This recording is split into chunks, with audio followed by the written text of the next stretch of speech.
The night was quiet in a way that felt wrong, like the world was holding its breath. A thin mist hung over the river, and the bridge lights flickered, casting long shadows that stretched across the cold water below. People would later say they drove across that bridge every day without ever imagining what could happen there. But on that night, something happened that would change a small town forever, something so shocking that even now, years later, people still struggle to understand it. Her name was whispered before it was ever spoken out loud. A young woman, tired eyes, shaking hands, and a secret she had carried alone for 9 long months. To the outside world, she was just another face in the crowd, someone you might pass in a grocery store without a second glance. But inside her, fear and desperation had been building quietly, day after day. No one noticed the way she stopped answering calls. No one questioned why she wore oversized clothes even in the heat. And no one knew the weight of the decision she would soon face. When the baby was born, it wasn't in a hospital surrounded by doctors and family. There were no balloons, no photos, no joyful tears. There was only silence, broken by the distant sound of traffic and the rushing river below the bridge. In that moment, she stood alone with a newborn baby and a future she believed she couldn't survive. The choices before her felt impossible, and every fear she had buried came rushing to the surface at once. This story is not just about a crime that made headlines. It's about the moments leading up to it, the warning signs that went unseen, and the questions that still don't have clear answers. How does someone reach a point where they believe there is no other way? What happens when fear becomes louder than reason, and isolation becomes heavier than hope? These are the questions that haunt this case and make it so hard to forget. People who knew her later described her as quiet and polite. Some said she was kind. Others admitted they never really knew her at all. She worked, she smiled when expected, and she kept moving as if everything was normal. But behind closed doors, she was struggling with something far bigger than she knew how to handle. The pressure of judgment, the fear of rejection, and the lack of support slowly closed in around her, creating a tunnel where the light at the end felt impossibly far away. The bridge itself became a symbol in this story, a place meant to connect two sides, two paths, two possibilities. On that night, it became a place of decision. Cars passed by unaware. The river kept flowing, indifferent and dark. And somewhere between those moving headlights and the water below, a choice was made that would ripple outward, touching countless lives. When the news broke, the community was stunned. Headlines used words like unthinkable and tragic.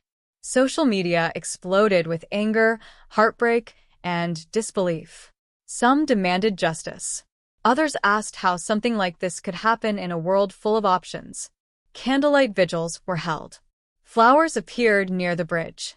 And in living rooms across the country, people asked the same question over and over. Why? But the truth is rarely simple. Behind every shocking story is a chain of moments, small and large, that lead to a breaking point. This case forces us to look beyond the surface and confront uncomfortable realities about mental health, social pressure, and the silence that surrounds unplanned pregnancies. It challenges us to think about how often people suffer quietly and how easily their pain can be overlooked. As investigators began piecing together the timeline, more details slowly emerged. Where she had been in the days before, who she had spoken to, and who she hadn't. The messages left unsent. The doors she felt were closed to her. Each new detail added another layer to a story that was already heavy with emotion and confusion. There were moments when help might have changed everything. Moments when a conversation, a question, or a simple act of kindness could have opened a different path. That's what makes this story so painful to hear.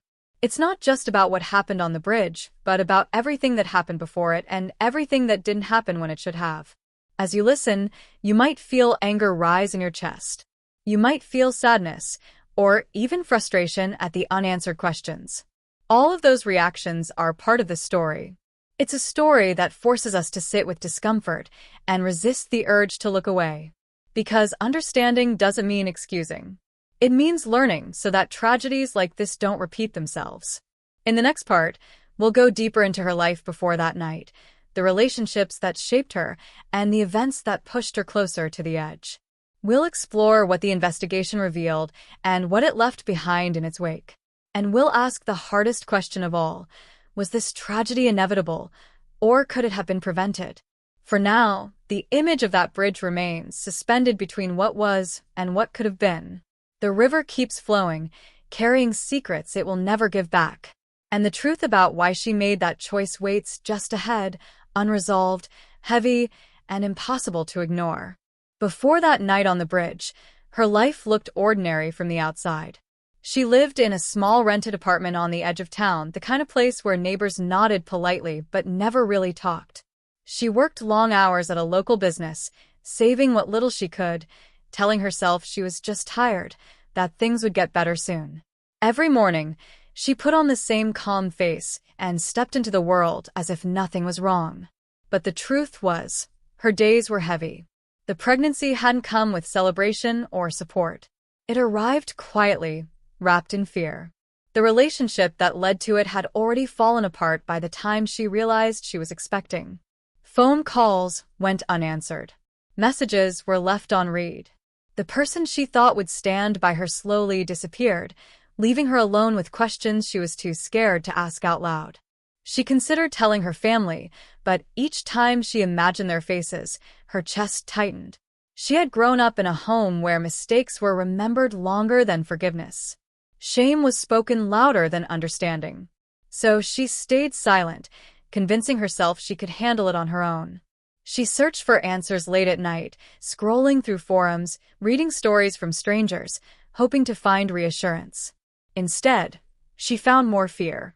As the months passed, her body changed, and hiding the truth became harder. She stopped going out. She avoided mirrors. She told coworkers she was sick when exhaustion took over. There were days she felt the baby move, and for a brief moment, something like hope flickered inside her. Then reality would crash back in, reminding her of everything she didn't have and everything she thought she couldn't face. Money was always tight. Rent was overdue more than once. Bills piled up on the kitchen table unopened. She thought about reaching out for help, but every option felt overwhelming. She didn't know where to start or who to trust. The fear of being judged felt worse than the fear of being alone. So she kept going one day at a time, telling herself she just needed to make it through the next week. People later wondered how no one noticed.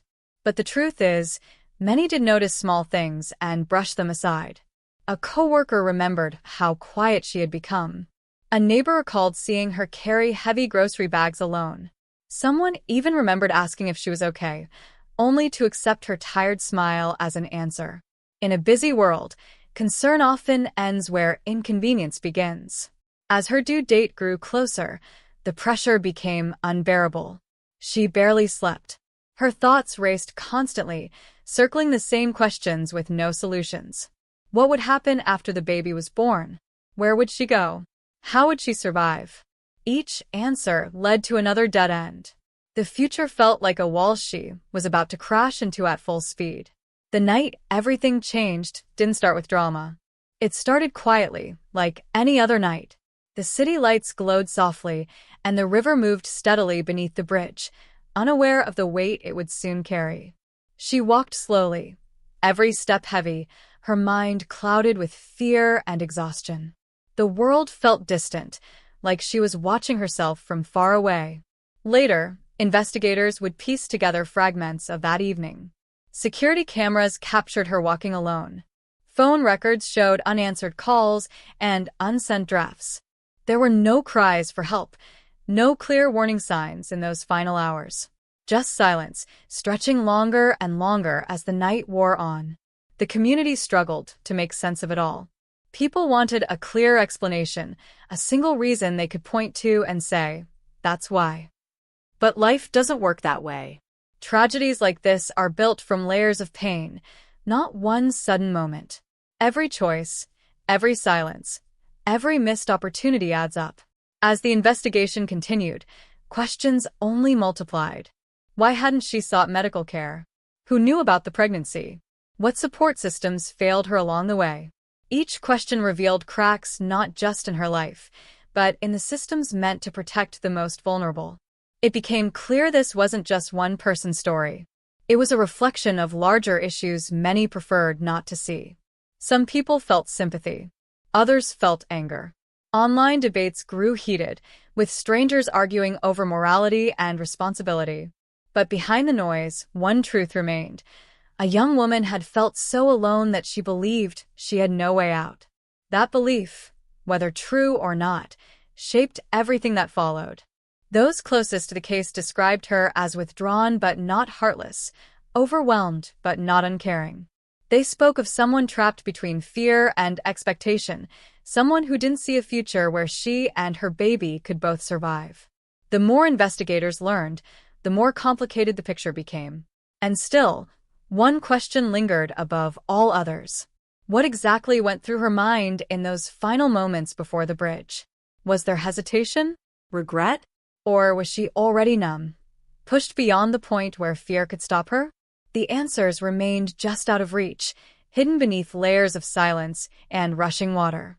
As this story continues, we'll uncover more about the people around her, the missed signs, and the choices that narrowed her world until it felt impossibly small. The tension doesn't ease here. If anything, it tightens, because understanding the past only makes the outcome harder to accept. The bridge still stands, carrying cars, footsteps, and stories across the river every day. Most people pass over it without a second thought. But for those who know what happened, it's a reminder of how close despair can be, and how quickly a life can change when help feels too far away. And the most painful truth is this: the full story is still unfolding, and the hardest parts are yet to come. In the days after the story became public, the town felt different. Conversations lowered when people mentioned the bridge. Parents held their children a little closer. The river, once just part of the scenery, became something people avoided looking at for too long. The main conflict was no longer just about what happened, but about how it could happen without anyone stepping in sooner. Investigators moved carefully, aware that every detail mattered. They weren't just building a case, they were trying to understand a state of mind. They reviewed footage, phone data, and witness statements, but the most important answers weren't written down anywhere. They existed in thoughts, fears, and moments of silence that couldn't be replayed. Each piece of evidence raised another question, pulling them deeper into a story that refused to make sense. One detective later admitted that this case stayed with him long after his shift ended. He had seen tragedy before, but something about this felt heavier. Maybe it was the age of the mother. Maybe it was how alone she seemed in every photo. Or maybe it was the realization that this wasn't a sudden act of anger, but the result of weeks, months, even years of pressure building quietly. At the same time, social workers were brought in to examine what support systems existed and where they failed. Records showed missed appointments, incomplete forms, and gaps where help might have been offered but wasn't. No single person was to blame, yet responsibilities seemed scattered everywhere.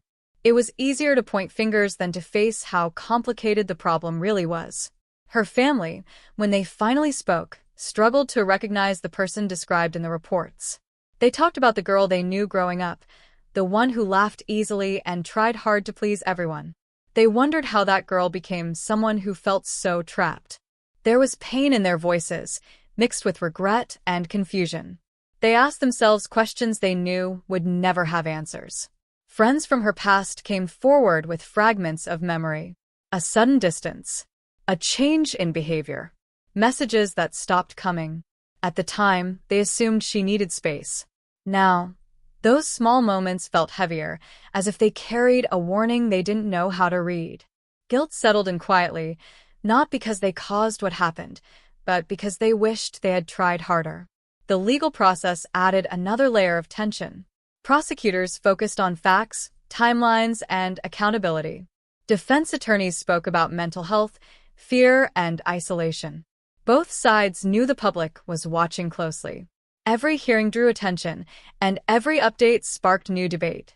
Justice, whatever that meant, felt far away and deeply complicated. Meanwhile, the community remained divided. Some people demanded strict punishment, believing that nothing could justify the choice made that night. Others argued that punishment alone ignored the deeper issues that led there. Town halls grew tense. Online discussions turned harsh. It became clear that this case wasn't just about one person, but about how society treats vulnerability and silence.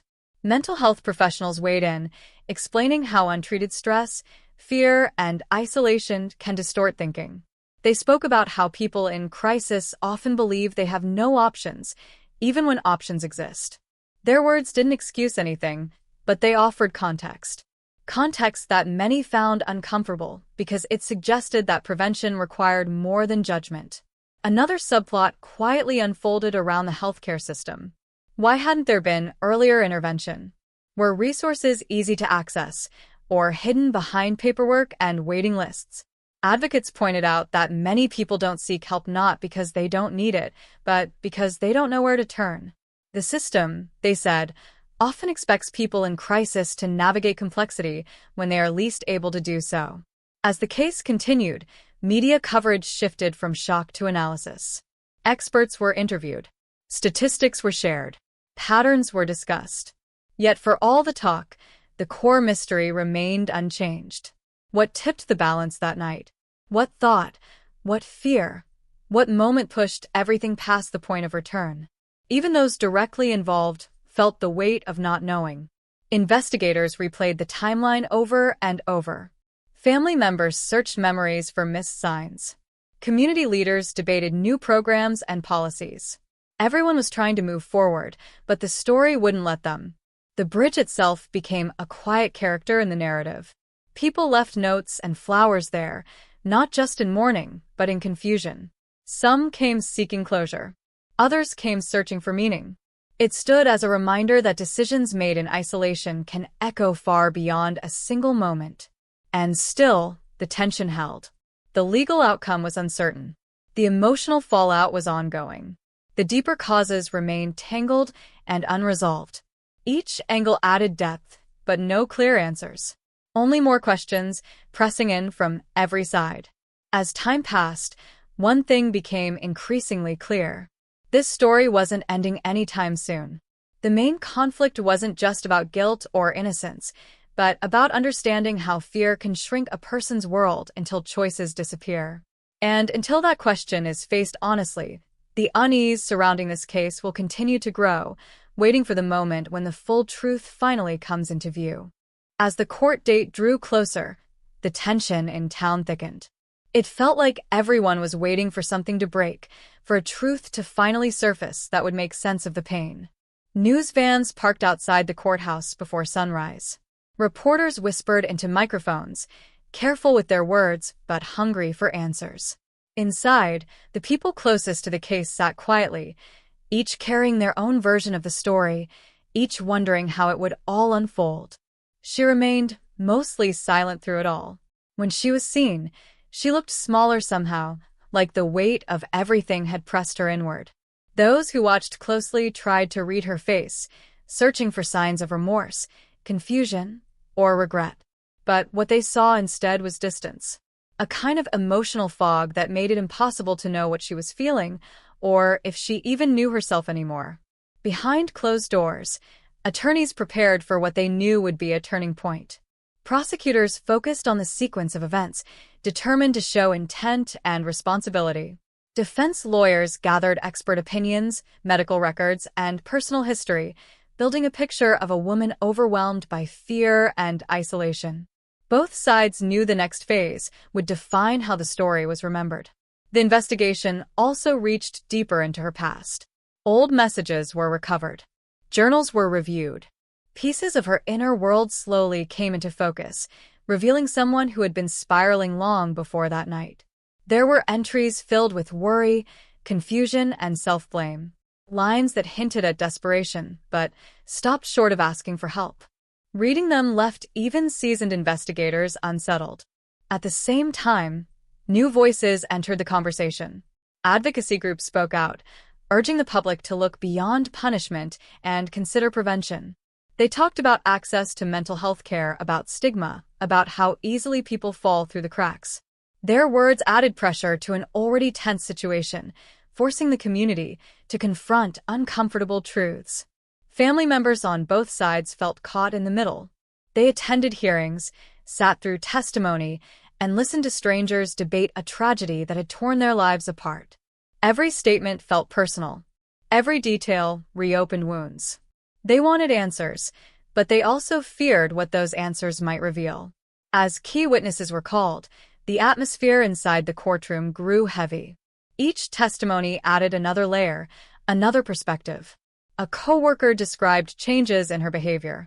A neighbor recalled seeing her late at night, walking alone.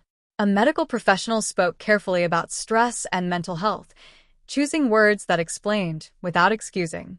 The room remained silent, hanging on every sentence.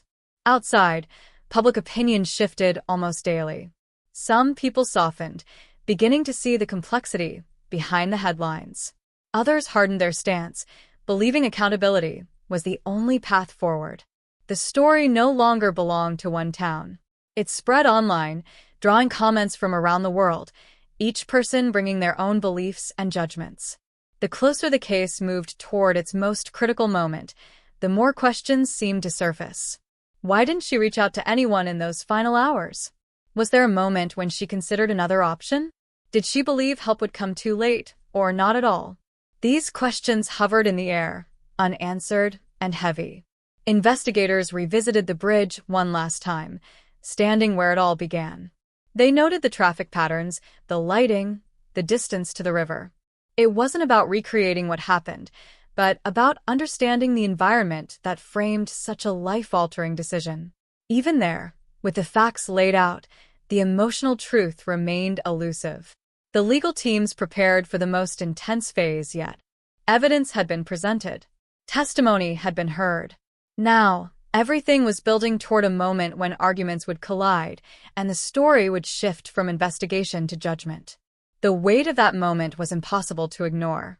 Those following the case felt it too. Each update brought a sense that the climax was near, that the fragile balance holding everything together was about to tip. The unresolved tension, the unanswered questions, the emotional stakes all pointed towards something inevitable but unknown. And still, the central mystery remained locked in place.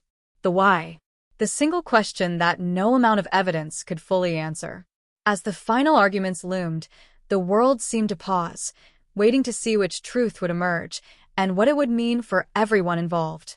The bridge, the courtroom, the quiet apartment, all of it felt connected now, bound together by choices, silence, and moments that could never be undone. The story was reaching its breaking point, and soon, everything would change.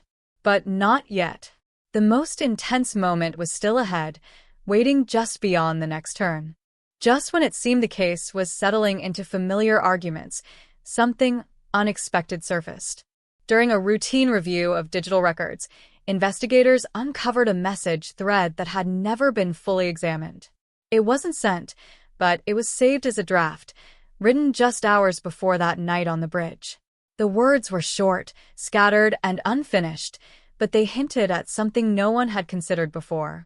There was mention of meeting someone, a place close to the river, a sense of urgency that changed the shape of the entire timeline. Suddenly, the question was no longer whether she was completely alone. The possibility that someone else knew what was happening or was meant to be there sent a ripple through the investigation. Prosecutors paused. Defense attorneys leaned in. The courtroom buzzed with quiet reactions as the information was shared behind closed doors. If someone else was involved, even indirectly, everything would shift. The media moved fast. Headlines hinted at new evidence and unexpected developments. Online discussions exploded again, this time with a different tone. People began asking whether the story they thought they understood was incomplete. Was there someone who failed her in a more direct way? Or was this another dead end, a fragment of desperation with no real connection? Investigators traced the draft message carefully. They analyzed timestamps, locations, and contacts. The name mentioned wasn't unfamiliar. It belonged to someone from her past, someone who had faded from the story early on and hadn't been seriously questioned since. When that person was brought back into focus, old details took on new meaning. Friends remembered conversations that suddenly felt important. A coworker recalled her asking about ride schedules near the bridge. A neighbor mentioned seeing another figure nearby that night, but assuming it was just another passerby. Each memory added tension, not clarity. The more pieces surfaced, the harder it became to see the full picture. The legal teams adjusted their strategies overnight. Prosecutors worried this new angle could complicate their case. Defense attorneys saw it as validation of their argument that she wasn't acting in isolation, that outside pressure and broken promises played a role. The stakes rose sharply. What had once seemed like a single tragic decision now appeared tangled with someone else's choices. Her family reacted with shock. They had believed she faced everything alone, that her silence was complete. The idea that she might have reached out, even once, reopened wounds they thought had already cut as deep as possible. They wondered who knew and stayed quiet, and whether that silence mattered as much as any action. Mental health experts following the case weighed in again, explaining how people in crisis often cling to one last hope. One message, one meeting, one chance that things might change. When that hope collapses, they said, the emotional fallout can be devastating. The draft message, unfinished and unsent, became a symbol of that fragile hope. As investigators pressed forward, the person named in the message was questioned extensively. Their account was vague, inconsistent, and filled with gaps. They admitted to being contacted earlier in the pregnancy, but denied knowing anything about that final night. Still, their timeline didn't fully match the digital evidence. The tension around their role grew with every interview. The courtroom atmosphere shifted again when this information was acknowledged publicly. Observers leaned forward, sensing the story turning in a new direction. The judge reminded everyone to stick to facts, but even facts now felt unstable. Each new detail raised more questions than answers. Outside, the community struggled to keep up. Some felt betrayed, believing the truth had been hidden all along. Others felt overwhelmed, wishing the story would stop evolving and allow them to grieve in peace. The bridge, once the center of attention, now felt like just one piece of a much larger puzzle. As the trial moved closer to its most critical phase, the pressure became almost unbearable. Every side knew that this new twist could redefine responsibility, guilt, and understanding. It threatened to change how the newborn baby's story was told and how the mother's actions were judged. And yet, nothing was resolved. The draft message sat at the center of the case like a ticking clock.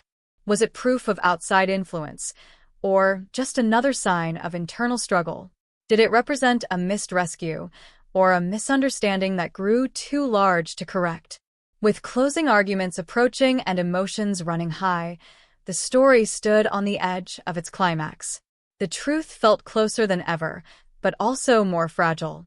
One revelation away from clarity, or from even deeper confusion. The audience could sense it now, the moment everything might finally collide. But for now, the answers remained just out of reach, suspended in silence, waiting to fall. The courtroom was silent as the final arguments began.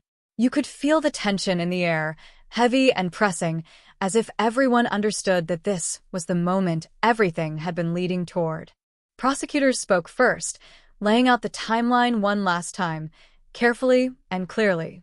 They talked about responsibility, about choices made, and about how the law viewed those choices. Their words were steady, but beneath them was an emotional weight that no legal language could fully hide. Then the defense stood. They didn't argue that nothing happened. Instead, they focused on the human story behind it all. They spoke about fear, isolation, untreated mental health struggles, and the draft message that changed the entire case. They reminded the court that this wasn't a story of cruelty, but of desperation.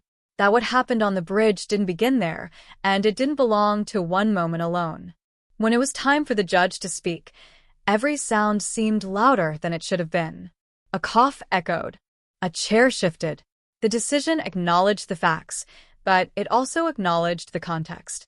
The court recognized the seriousness of the act while also recognizing the overwhelming circumstances that led to it. The ruling reflected both accountability and compassion, a balance that left many people holding their breath. Some felt relief. Others felt anger. No outcome could satisfy everyone. Tears were shed quietly in the courtroom, not just from one side, but from many. The main conflict, the question of responsibility and consequence, had finally reached an answer. But the emotional tension didn't disappear. It simply changed shape. As people began to process the decision, another revelation emerged, one that no one had expected. Further digital analysis of the draft message revealed metadata that shifted its meaning. The message wasn't written hours before the bridge, as originally believed. It had been started days earlier, edited multiple times, and never finished. It wasn't a plan for that night. It was a cry for help that had been lingering, unanswered, in the background. This detail reframed everything. The person named in the message wasn't meant to meet her that night at all. The urgency investigators thought they saw wasn't about a single moment, but about weeks of growing panic. The timeline collapsed inward, revealing that the final night wasn't triggered by a sudden event, but by the slow realization that no response was coming. The unexpected twist hit hard. It meant there was no last-minute chance that failed, no dramatic turning point that could have saved the day. Instead, there was a quiet buildup of silence, stretching over time, until hope faded completely. The audience following the case felt the weight of that truth settle in. It wasn't just tragic. It was haunting. The community reacted differently now. Conversations softened. Anger gave way to reflection. People began talking more openly about mental health support, about checking in on one another, about how easy it is to miss signs when someone is suffering quietly. The bridge, once seen only as the place where everything ended, became a symbol of everything that came before. Her family spoke publicly for the first time after the ruling. They didn't defend what happened, but they shared regret for what they hadn't seen and what they wished they had done differently. Their words were simple and raw, and they resonated deeply with those listening. It was a reminder that tragedy rarely belongs to just one person. As for her, she accepted the outcome without visible reaction. Some said that was the final mystery, whether she had already made peace with what was coming long before the court ever spoke. Others believed she was still carrying more weight than anyone could see. Either way, her story was no longer just hers. It had become a cautionary tale, a mirror held up to a society that often notices pain too late. Just when it seemed the story had fully settled, one last detail emerged quietly. A previously overlooked record showed that a request for assistance had been started online months earlier, but never completed. No one knew why it wasn't finished. Fear, confusion, or second thoughts. That unfinished request became the final twist, not changing the outcome, but changing how the story would be remembered. In the end, the climax wasn't marked by shouting or chaos, but by understanding. An understanding that the main conflict had never been simple, and that the true tension lay in how easily people can slip through the cracks. The case reached its conclusion, but its message lingered, unresolved in a different way. The bridge still stands. The river still flows. And the story leaves behind a quiet question for everyone listening. How many tragedies begin not with a single choice, but with a silence that grows too loud to ignore? After the ruling, life didn't snap back into place the way some people expected. There was no clean ending, no moment where everything suddenly made sense. Instead, there was a slow, quiet settling, like dust after a storm. The courtroom emptied, the cameras packed up, and the town was left alone with what it had learned. The main questions had been answered by the law, but the emotional questions lingered, softer now, but still present. The woman at the center of the story was transferred away from the public eye, beginning a long process that focused not only on accountability, but on evaluation and care. Those involved in her case spoke carefully about the path ahead, emphasizing that responsibility and rehabilitation were not opposing ideas. She would carry what happened with her for the rest of her life.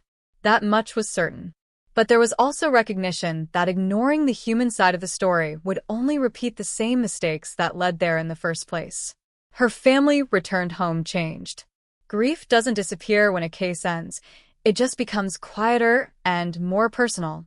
They answered some questions for themselves, especially about the silence that had surrounded her pregnancy and her struggle. They began speaking openly with others, encouraging conversations they once avoided. In time, their pain turned into purpose, small at first, then stronger, as they supported local efforts around mental health awareness and crisis support. The subplot surrounding the draft message finally found its place in the larger story. Investigators confirmed that no meeting had been planned, no outside hand guiding that final night. The message stood as proof of hesitation, of a mind searching for connection and reassurance. It answered the lingering mystery of whether someone else had failed her in that moment. The truth was harder to accept. No one responded because no one knew how close she was to the edge. The overlooked assistance request became another painful lesson. It showed how easily people can stop halfway when fear or confusion takes over. There was no alert triggered, no follow-up, no safety net that caught her when she stepped back. This detail didn't change the outcome, but it changed the understanding. It highlighted the gap between available help and accessible help, a keyword echoed again and again in conversations that followed. The bridge, once surrounded by flowers and notes, slowly returned to its normal rhythm. Traffic flowed. People walked across it without stopping. But for those who knew the story, it would always mean more. Not just a place of loss, but a reminder of how quickly desperation can grow when someone feels unseen. The town eventually placed a simple sign nearby, offering crisis resources and a reminder that help is always available. It wasn't much, but it mattered. Community leaders reflected on what they could do differently. Policies were reviewed. Outreach programs expanded. Employers were encouraged to provide better support for workers dealing with stress and mental health struggles. None of these changes could rewrite the past, but they carried forward the most important takeaway: prevention begins with listening. Public reaction evolved too. The outrage that once dominated online spaces gave way to quieter discussions. People shared their own stories of fear, isolation, and moments when they almost didn't reach out. The story became less about judgment and more about recognition. Viewers didn't just see a headline anymore.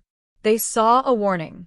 The legal conflict had ended, but the emotional resolution came through understanding. The woman's actions were acknowledged as wrong and tragic, but they were no longer seen as coming from nowhere. The narrative shifted from shock to reflection. That shift didn't excuse what happened, but it honored the complexity of human behavior under extreme pressure. Mental health professionals pointed to this case as an example of how critical early support can be. They emphasized that crisis rarely arrives without warning. It whispers first. Changes in behavior, withdrawal, silence, fear of judgment. These signs, when ignored, can grow into something devastating. The story reinforced a simple but powerful message: asking "Are you okay?" and waiting for a real answer can save lives. As time passed, the newborn baby's story was remembered not through tragedy alone, but through the lessons left behind. Vigils became moments of education. Conversations became calls to action. The baby's brief existence sparked changes that reached far beyond one family or one town. For the audience following this story, the resolution wasn't about closure in the traditional sense. It was about clarity. The conflicts were resolved by the court, the mysteries answered by investigation, and the subplots concluded through truth rather than speculation. What remained was meaning. This story ends without neat edges because real life rarely offers them. But it ends with something just as important: awareness. Awareness that silence can be dangerous, that fear thrives in isolation, that support systems must be visible, accessible, and compassionate, and that behind every shocking headline is a human story shaped by moments we often overlook. The river still flows beneath the bridge, steady and indifferent. But the people who pass over it carry something different now. A reminder to notice, to listen, to reach out before silence becomes unbearable. And that is where this story truly ends. Not on the bridge, not in the courtroom, but in the quiet understanding that tragedies like this don't begin in a single moment. They begin when someone believes they are alone. And they can end differently when we choose not to let that belief go unchallenged.